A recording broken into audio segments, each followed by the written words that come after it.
When I was preparing for my trip to Seoul, I wanted to learn as much as possible about game stores. Is there a collector's paradise like in Japan? Will I have the chance to hunt for the best retro games? After all, Korea has a rich video game culture, so I was sure I'd find something. However, many people online were saying that gaming arcades and physical stores were closing down in Korea, and since players increasingly prefer solo play on PCs at home, it's becoming harder to find good places for retro gamers. You know what? I don't think those people really know what they're talking about. Seoul is still an incredible city for retro gamers, full of beautifully preserved Nintendo, Sony, and Sega games. There are also markets brimming with boxed modern releases and gamer accessories. So let me take you on a retro journey to Seoul, where I'll show you 3 wonderful places, each a collector's paradise. What you're looking at right now is what I've called the hidden store. Hidden because it took some serious effort with my navigation app just to find it. There's no sign, and it's tucked away in a multi-story office building alongside other small businesses. But once I stepped inside, my jaw dropped. Among the concrete emptiness, I found myself in a collector's haven filled with colorful cartridges for old consoles. Monster Manmulsang is a store run by true enthusiasts. They're active on Korean social media and clearly don't lack customers. I really appreciated how they treated me. They let me walk around with my camera and ask even the silliest questions.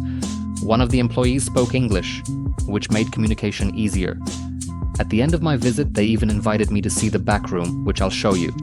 The store has everything. Literally. Game Boy Color, Famicom, Super Famicom, PC Engine, PlayStation, Xbox, Sega. It's easier to ask what they don't have. The sellers take great care with the presentation. The space is well organized, no clutter, and practically every game is labeled with a price tag, which is standard in Korean stores. Most games also have protective wrapping. Nearly all the games I looked at were in mint condition. A few PS1 games were missing the obi strip, so their completeness was debatable, but aside from that, perfect condition. I was blown away by how well preserved everything was. I also loved their selection of consoles. There were mostly Nintendo DS consoles in various colors, plus PSPs, Game Boys, and even rarities like the WonderSwan, a console that once competed with Nintendo. Next to the consoles, there were tons of accessories to enhance your retro gaming experience, including controller adapters, controllers, and cables.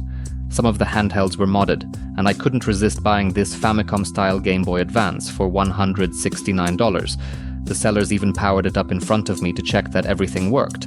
And I immediately bought batteries at 7-Eleven so I could dive into GBA games right away. The games I bought, not just for the Game Boy Advance, were Crash Bandicoot 2 for $23, Tetris Worlds for $25, Mario vs. Donkey Kong for $23, Super Donkey Kong for $46, Mario and Yoshi for $15, Mole Mania for $18, and a complete set of all Tekken games for PlayStation 1 for $30. The store also carries newer releases for modern consoles like PS4, PS5, and Switch. There was a large selection of cool collector's editions too, both Japanese and Korean. I love both languages, and honestly, it adds value for me, reminding me of my trip to Korea. Plus, many games even have English language options, so you're getting the same game in a more aesthetically unique box. The store also offers a great selection of figurines, which shouldn't surprise anyone in Korea. In Seoul, geek merchandise is around every corner.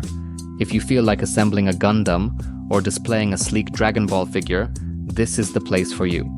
The sellers were so kind that they took me upstairs to the storage area at the end of my visit. I got another endorphin rush. Just look at how many games there are. Most of them are complete in the box and in mint condition. Every shelf is dedicated to a different platform: Famicom, PC Engine, PlayStation, Sega, Neo Geo, Nintendo 64, you name it.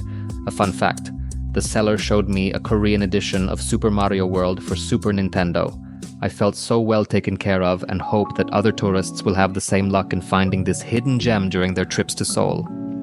On the way to the next store, I had to stop by a local internet cafe. For me, as a European, it's amazing that people here still play games like this. It's such a cool thing that players gather locally and interact in person while playing Counter-Strike or League of Legends. I stopped by the highly recommended OZ Reserve PC Cafe. The owners didn't speak English, and the computer system wasn't designed with non-Korean speakers in mind, so there were some challenges. Thankfully, the staff was very helpful, and we got by using a translator. At the cafe, you can order food, coffee, or iced tea. The setup was very clean, and the hardware ran flawlessly. It felt like I had traveled back at least 20 years, participating in a LAN party for Counter-Strike. These little experiences are exactly why I love Seoul so much. Now, the second place I visited, if you can even call it just a game store, is on another level. Imagine going to grab a coffee and asking the barista to add a boxed Sega Dreamcast to your order. Welcome to Retrocafetrader, a cafe with retro games. You come here to have a snack, sip on some tea, and buy anything from the glass display cases or play on old-school consoles. Among the systems available are Neo Geo, Super Nintendo, Sega Mega Drive, and Panasonic MSX. The selection is extraordinary. The first display case gleams with gold thanks to the Sega Saturn releases. The games are in mint condition, much like in Monster Man Mulsang. The editions are in protectors and clearly well taken care of. The collection belongs to the son of the lady who serves the coffee. It's a family business that's well appreciated, as evidenced by the photos on the walls. I was shocked by how many rare boxed consoles were available. Neo Geo, PSP, Game Gear, the selection was fantastic. I was trying to figure out how anyone could tell me that Korea's retro scene is dead. Quite the opposite. Seoul is a collector's dream. I also love the cozy, homey vibe filled with old TVs and equipment. You feel right at home here, especially with the sweet older lady who happily entertained my daughter while I marveled at the store's inventory. My daughter and I played a bit on the Panasonic MSX, and she was thrilled to be using an arcade stick. I'm so happy to share my passion with her on trips like these. I had a short chat with the seller and showed him my list of games I was hunting for. Here's a tip. Always have a list of games you're looking for when visiting places like Seoul. It'll make communication with non-English speaking sellers easier and help you hunt for retro games, as sometimes it's hard to tell what you're looking at from the side of the box. I picked up games like Rage Racer for $11, Intelligent Cube for $6, Gran Turismo 2 for $14, Boogie Kensei for $34, and Kirby's Dream Land 2 for $36. What do you think of these prices? In my opinion, Korea and Japan are among the last places where you can still buy games at reasonable prices. This is one of the huge perks of traveling to Asia, and I certainly wasn't going home with an empty suitcase. Before I tell you about the last place where I shopped for games in Korea, I have to mention the arcade culture. Before my trip, I was disappointed to learn that one of my favorite arcades, Green Arcade, had closed down years ago. I worried that the same had happened to other places, but to my surprise, I still found plenty of great arcades during my walks. As a gamer, one of my dreams was to play Tekken on an original machine in Seoul. I'm happy to say that I fulfilled that dream with great joy. And now, let's dive into KUKJE Electronics Center, a popular electronics market in Korea. This place isn't quite the treasure trove of retro games like the other two locations. The customers here are more casual, and most of what you'll find is contemporary games and consoles. The majority of the stock is for PlayStation 4, PlayStation 5, and Nintendo Switch. Now this isn't a downside by any means, but just a heads up in case you're expecting more. You will still find retro items, but they won't be in that pristine mint condition like the ones at Monster Man Mulsang or Retrocafetrader. When it comes to retro gear, you'll mostly see loose cartridges and older games in slightly scuffed boxes. Personally, I came here more with the intent of buying for the Nintendo Switch and figurines, and there was no shortage of them. Koreans love to indulge their geeky passions. Every floor of the market was filled with massive stacks of figurines, and some of them were jaw-droppingly huge. It's a fantastic spot if you want to buy games or decorate your gaming space. Something that delighted me personally was the vast selection of arcade sticks. I have a particular fondness for these controllers, as I used to play Tekken a lot and experimented with various setups. These are the same types of controllers used by the best players in the world from Korea, whom I used to follow while watching global tournaments. I was also pleased with the selection for PlayStation Vita. Every time I asked the sellers which titles offered English language options. Speaking of sellers, my experience was mixed.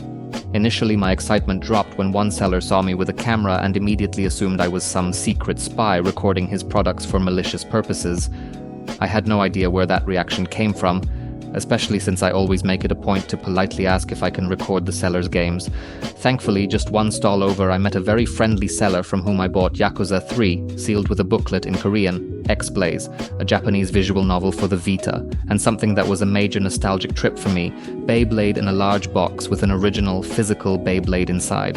This title isn't available at all in Europe, so I'll probably be playing it with a Korean translator by my side. Every now and then, you'd spot nicely preserved, rare collector's editions of popular games like Gran Turismo with a model car in the box. I was also drawn to the many accessories on display: steering wheels, controllers, PS Move peripherals, keyboards for consoles, and fishing rods for the Nintendo Switch. For the Switch, I picked up Kirby Star Allies and Princess Peach Showtime. The latter I plan to play with my daughter, who's a big fan of Peach. It's actually my secret strategy to buy various games and accessories under the guise of them being for my daughter. Do other dads do this too? Koreans have a deep love for the Nintendo DS and 3DS. Practically every place I visited, whether it was a market or a cozy shop, was packed with tons of games for these older Nintendo handheld consoles. I can totally see why these consoles are so popular, especially after observing the habits of young Koreans in Seoul. They know how to kill time while waiting for the subway and often have something like a Steam Deck on hand to pass the time. One of the rarer finds at KUKJE Electronics Center was a Panasonic 3DO console, along with games sold in a bundle. The seller, by the way, had an incredibly decorated shop. It reminded me of a toy store straight out of a Home Alone movie. I wonder if you know why Korea loves Shin-chan so much. Almost every geeky shop I visited had some figurines or accessories featuring this character. I'm a huge fan myself and picked up 2 figurines and a Shin-chan themed clock. I also couldn't resist buying a new case for my Nintendo Switch and Joy-Con covers with Shin-chan on them. Yes, I bought a lot of Shin-chan merchandise in Korea. At the market, I really wanted to expand my PlayStation Vita collection, and from one seller I picked up Ninja Gaiden and Rayman, and he threw in Army Corps of Hell for free. As you can see, Korea not only loves retro games but also deeply cherishes their culture. The 3 stores I've covered prove this. If you're planning a trip to Seoul, make sure to leave plenty of space in your suitcase.